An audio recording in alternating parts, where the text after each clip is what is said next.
हम जीवन भर उन वस्तुओं के मालिक बने बैठे रहते हैं जो मेरी बिल्कुल नहीं है। ये जिंदगी का कितना बड़ा धोखा है। और ऐसे धोखे में जो पड़ा है वो दुख नहीं पाएगा तो क्या पाएगा? माने बैठा है मेरा है, ये शरीर मेरा है, ये मेरी उपलब्धियां हैं। अहंकार पूर्वक कितने महंत लोग अहंग साहब मैंने ये किया वो किया वो किया, ये सब केवल मैंने ही किया है। अरे कोई पूछे भी तो कहो समाज ने किया है, भक्तों संतों ने किया है। मैं क्या किया हूं? मैं कुछ नहीं किया हूं। ना कुछ किया न कर सका, ना करने योग्य शरीर। जो कुछ किया सो हरि किया, कहें कबीर कबीर। ये विनम्रता की बात है। जो कुछ किया सो हरि किया। हरि नियम है, नियमों से सब होता है। प्राकृतिक नियम, सामाजिक नियम। सरकार क्या है? राष्ट्रपति कहता है मेरी सरकार ये काम करेगी, प्रधानमंत्री कहता है मेरी सरकार ने संकल्प लिया है ये काम करेगी। राष्ट्रपति सरकार नहीं है, प्रधानमंत्री सरकार नहीं, तो कौन सरकार है फिर? विधान। विधान सरकार है। प्रकृति का नियम विधान है, वो सरकार है। और मनुष्य का बनाया नियम जो कल्याणकारी वो विधान है। हरि ये विधान है। विधान से होता है, विधि से होता है। मैं करता हूं ऐसा करके ही तो सब फंसते हैं। अब ऐसे अहंकारी गुरु महंत होते हैं कि ऐसा करते करते उनके पास एक आदमी भी खड़ा नहीं होना चाहता है, क्योंकि वह सब में हेठी दूसरे की मानते हैं, वो अपनी विशेषता। मैंने सब किया, मैंने सब किया, मैंने सब किया। गृहस्थों में तो है ही, जब साधु कहलाने वैसे हैं तो गृहस्थों में क्या कहें? क्या किया? कुछ नहीं किया। अब अंतिम काम जो कर लेगा तो उसको करना क्या कहेगा? आत्म अनुभव जब भया तब नहीं हर्ष विषाद, चित्र दीप सम होए रहे तज के बाद विवाद। ये सदगुरु कबीर की साखी है। जब आत्म अनुभव हुआ तो हर्ष विषाद खत्म हो गया। चित्त में केवल आत्म अनुभव, जगत नहीं। अनात्म चिंतनम त्यक्ता कश्मलम दुख कारणम चिंतयात्मानमानंद रूपम यन मुक्ति कारणम। ये स्वामी शंकराचार्य ने विवेक चूड़ामणि में कहा। स्वामी शंकराचार्य क्या कहते हैं? ये पुस्तक अब व्याख्या पूर्वक बुक स्टॉल में आ गई है। अनात्म चिंतनम त्यक्ता, अनात्म चिंतन का त्याग करो। कश्मलम दुख कारणम, अनात्म चिंतन कश्मल है, दुख का कारण है। कश्मल कहते हैं मूर्छा को, बदहवासी को, अविवेक को, मलिनता को, और दुख का कारण है। चिंतयात आत्मानम आनंद रूपम यन मुक्ति कारणम। आत्मा का चिंतन करो जो आनंद स्वरूप है, मुक्ति का कारण है। इसके लिए रोज अभ्यास करो, टाइम निकालो, रोज बैठो, एक बार दो बार जितना कर पाओ। थोड़ा शुरू करो फिर बढ़ाओ। स्वाध्याय, साधना, सेवा, सदैव जो जहां रहे सेवा भाव वाले हो। अपने तन मन धन की शक्ति से दूसरे की कुछ सेवा हो सके, ये भाव सदैव इंसान को रखना चाहिए। क्योंकि अनेकों की सेवा सहयोग से मेरा जीवन चलता है, तो मुझे भी कुछ अपनी शक्ति के अनुसार दूसरे की सेवा करनी चाहिए। इससे चित्त शुद्ध होगा, स्वाध्याय से ज्ञान प्रखर होगा और साधना से विश्राम मिलेगा। सेवा जहां रहो सेवा परायण रहो और स्वाध्यायरत रहो और रोज समय निकालो साधना के लिए, ध्यान में बैठो।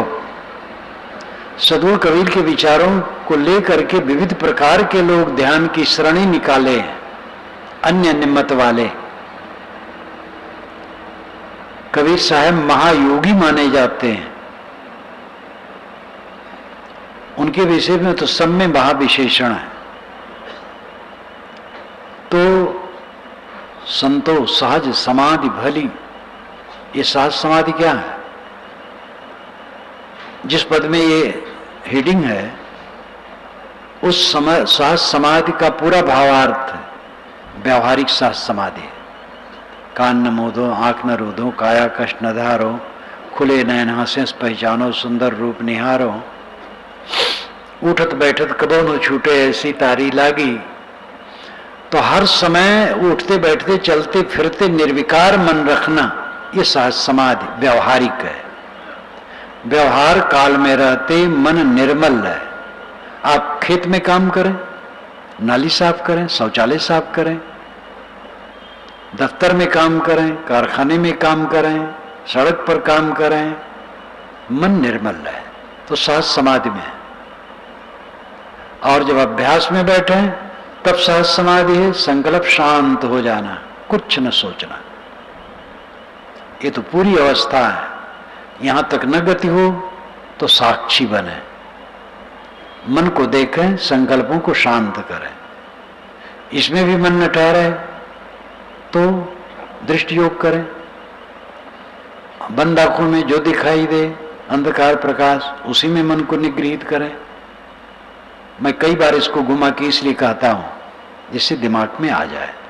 ध्यान क्या है, पुस्तक पढ़ करके अच्छी तरह से आ जाएगा, और उसको कई बार पढ़ो तो मन की धारा में वो मिल जाएगा, फिर वैसे होने लगेगा। और ध्यान के विषय में उसमें सब सावधानियां बता दी गई हैं। मनोनिग्रह, मन का विश्राम परमानंद है। सब जीव अनंत सुख चाहते हैं, अनंत सुख, अगाध अमृत, परमानंद, आत्यांतिक सुख, निर्वाण सुख, परमात्मा की प्राप्ति, ब्रह्मलीनता, स्वरूपलीनता, स्वरूप स्थित। इन सारे शब्दों का अर्थ एक ही है, मन का पूरा विश्राम पा जाना। और आपके हाथ में, हमने आपने अपने को दोहरा बनाया है। हमारे में दो मैं हैं, एक मैं शुद्ध आत्मा और एक मैं मन है। मैं ब्राह्मण हूं, मैं शूद्र हूं, मैं हिंदू हूं, मैं मुसलमान हूं, मैं गोरा हूं, मैं काला हूं, मैं धनी हूं, मैं निर्धन हूं, मैं योग्य हूं, अयोग्य हूं, साधु हूं, गृहस्थ हूं, स्त्री हूं, पुरुष हूं। ये सब मैं मन का है। इसी मैं में सारा कांटा बनता है, झाल झंखाड़ अंदर में, और उसी में नुच नुच करके हरदम हम रोते। क्या करें साहब, पत्नी ऐसी है, पुत्र ऐसा है। अरे पत्नी पुत्र जैसे हैं सब ठीक है, तुम ठीक हो जाओ बस। वज्र बन जाओ सहने के लिए। मोक्ष द्वार में प्रवेश उसका होता है जो मर जाता है। और मर जाना शब्द आप सुनना नहीं चाहते हैं। मर जाने का मतलब क्या है? मन को मार लेना। साहब की एक पंक्ति है, तब जाना जब जीवत मुआ। जीवन को तब जाना जब जीते जीते मर गया। आप घर में गए, पत्नी ने गरम कह दिया, आप चुप रहे, बस अमृत है। आप मानो मर गए, चुप। वो स्वयं सोचेगी। अब आप भी कुछ बोल दिए तो लंका कांड शुरू। मेरे शिष्य ने कुछ कह दिया, मैं मौन हो गया, वो शांत हो जाएगा। क्रोध में दुख बढ़ता है, मन को मारो। साधना क्या है? सह लेना। इंद्रिय के विकार मन में आए, सह लो, वैसा काम न करो।